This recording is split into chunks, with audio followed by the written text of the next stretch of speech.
কোন রকমের আওয়ামী লীগ ঢুকে যেতে পারে, আরে বিএনপির কিছুই হবে না, জামাত এনসিপির কোনো খবর থাকবে না। সবাই বলবো যে আমরা আগে শেখ হাসিনা আমরা ভালো ছিলাম, আমরা আগেই ভালো ছিলাম। শেখ হাসিনা আমার কাজ ছিল, শেখ হাসিনা আমার মানুষ খায়া পাচ্ছে, শেখ হাসিনা মানুষের সুন্দর চলছে। আমি মনে করি যে শেখ হাসিনাই ভালো ছিল, শেখ হাসিনা দেশের জন্য অনেক কিছু করছে। সত্য কথা বলতে গেলে আওয়ামী লীগ সরকার যে কাজ করে গেছে, বাংলাদেশে কোন সরকারে 500 বছর আইলো এই কাজ করতে পারবো।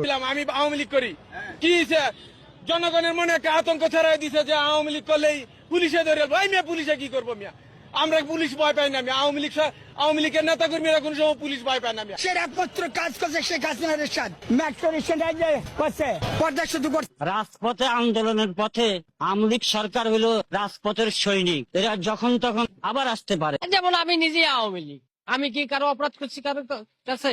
আমি আওয়ামী লীগ ভালোবাসি, বঙ্গবন্ধু ভালোবাসি। তিনি দেশে আসবেন, এটা তার মতো করে তিনি আসবেন। এ ব্যাপারে ফাঁসির মঞ্চ কে তৈরি করে? ফাঁসির মঞ্চ তৈরি করবার কোনো এখতিয়ার আমাদের নাই।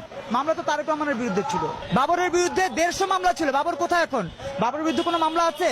এসব মামলা হচ্ছে ফরমাইশি মামলা বলা হয় এগুলাকে। যখন যারা ক্ষমতা থাকে তখন তারা এভাবে মামলা দিয়ে প্রতিহত করবার চেষ্টা করে প্রতিপক্ষ।